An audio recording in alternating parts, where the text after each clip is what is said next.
We're back with, well, achievement of the week. I was gonna make something here. I'm still a little sick, but I'm trying to bounce back a little better than I have before.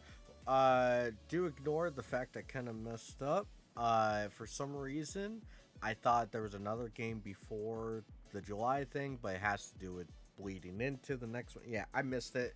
It's on me. Technically, blah blah blah blah blah blah. This should be July 1, 2, 3, 4. I'll fix it in the next one, or maybe I won't. I seem to forget a lot, but overall, I do want to state for the record that I think July is probably my least favorite month to have played these games. Uh, I don't think any of these games are necessarily bad, but for achievement of the week and month specifically, I find them quite frustrating. But I think it only makes sense that we talk about the very first one, which started pretty late in July. Probably the latest point it could start because uh, I believe it was Little Big Planet, which we've already discussed at this point. Uh, Started at the very tail end of June, which means that we were starting like July 7th with this one. Now, I'm gonna be brutally honest. I think having the Master Quest version makes it a little bit more interesting, but the achievement they chose to go with was very lackluster.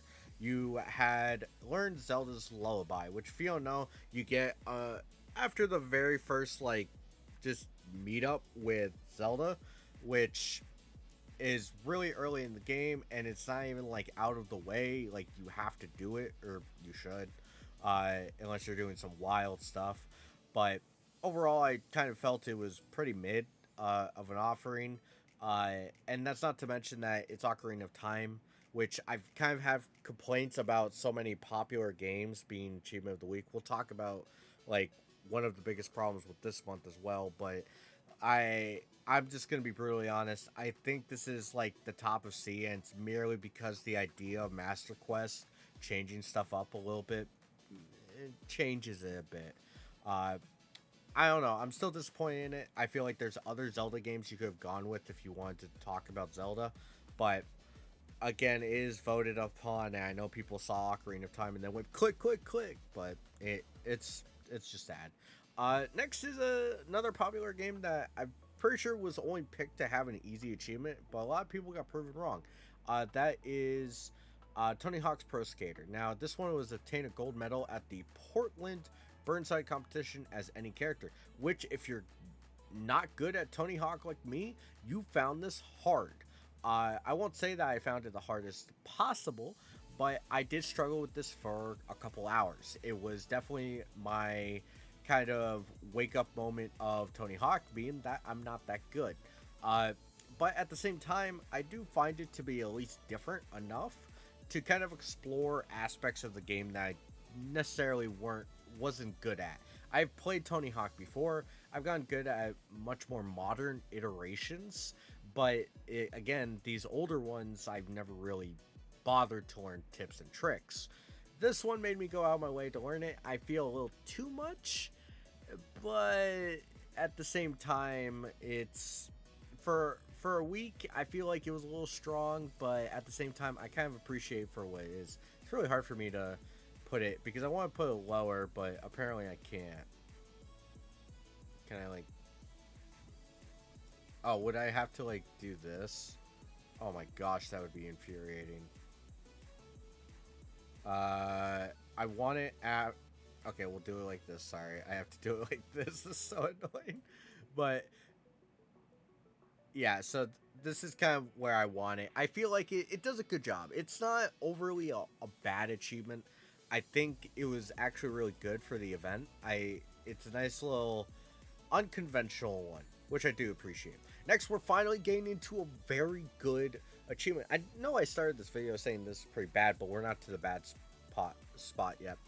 Uh, but we have triple Twinkle Star Sprites, which this one was complete story mode on 4-star difficulty or higher, which was just default, so I have no idea why it specifies. I'm going to be brutally honest. I think this is probably S tier. Because it took... this is what Achievement of the Week is about for me. It took a a game completely unknown to me or unknown to general people, uh, and brought it forward, which I really appreciated. And at the same time, this was a skill test. I do think it's probably a little harder than a lot of people expected it to be, uh, which I could say as a negative, and it's why I'm still kind of hesitating to put in S. But I really loved it. It took me about 30, 40 minutes. I think it was 40 minutes to finish the game, which I think is a lot shorter than most people, from what I understand. But overall, it was a very, very good, like, just coverage of the game. I feel like I enjoyed the game a lot to the point where I would recommend it in so many different ways to a lot of people that love the shoot 'em up genre, or even like have a friend that's really into it as well and you want to play. I think it's a really good game that way, and why I kind of want to put it up here. The problem is, and why it's not going to be here, why I've kind of changed my mind in the middle of this, is because it's just beating the game. That's literally it. It's just a basic thing, which is where I'm going to put it above Polaroid Pete, because I do appreciate being shown new things, but I can't really say that it's S tier yet. I'm still waiting for an S tier achievement. And we're not going to get in the next one because we're talking about a. This is finding the second key in Extra Mario Bros., which, if you haven't heard, makes sense. It's a hack, which I think I've already talked about hacks and how I feel about this. But to me, this is really weird because this is a good hack. I don't want to sit here and like downgrade the hack and reference it to this, which I fucking hated. But I don't think this works.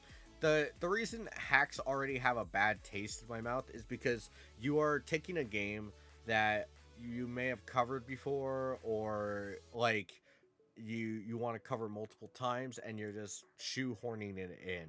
And it's like, oh, but this is different. It's a hack, which I feel is a disservice to so many other games that deserve a chance in the spotlight. And when it comes to hacks specifically, some of them are really complicated. The reason I even gave this one, which I don't even remember the name, it's like Super Mario 74 or something. I think that's what it is.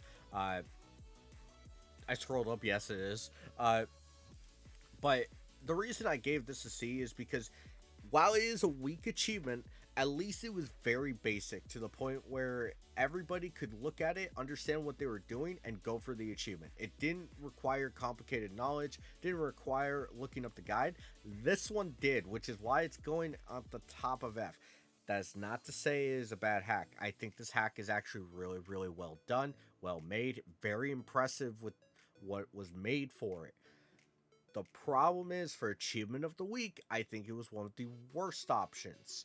There are so many better hacks for Mario that would have been better. Or here's a good idea: don't pick hacks in the first place. This is starting to become very annoying to see hacks like this that, one, overly complicate a basic thing as a 2D platformer to where the general populace is probably not going to do this achievement.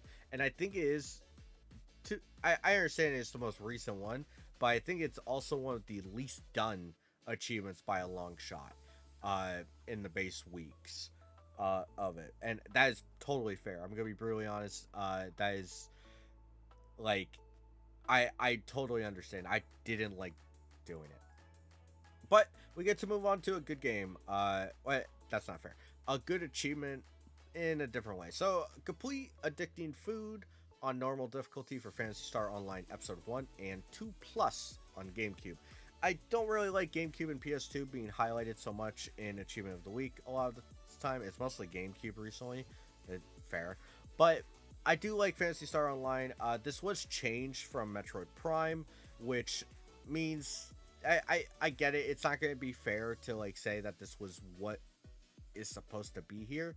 But I do think this was a good kind of replacement. To be fair, though, I do think that this is a little annoying as an achievement of the month, but that's that's biased. I'm sure if you love Fantasy Star, which I do like it, I just get bored. Uh, I do think this is a good game and a good achievement for it. It's not super far in by technicality. It's not a huge grind. I think I'm gonna have to put it. I'm realizing I'm grouping the months here, like very suspiciously. I think I'm gonna put it above Emerald barely. I do think I enjoyed it, but I don't think it's like gonna beat out the middle allegations, which I'm realizing B is just stacked. And overall, Achievement of the Week has proven to be a very, very not good event for me right now. But I think that's where it's gonna sit. I kind of want to move it higher, but hey, we did get a pretty positive spin. Probably the closest S rank so far. Uh, this tier has been empty for 7 months now, 7 whole months. Hopefully, we get a couple games in there. Hopefully, we get a couple more A tiers. I will admit, as kind of a spoiler, we'll see the next month a little bit different because I think they did a pretty bang up job with at least a couple of the offerings. But yeah, when it comes down to it, this is the list as it sits right now. I'm still a little sick, so sorry if it didn't come out great, but that's what I got. And next time we should see, hopefully, at least a higher weight on this list. Please.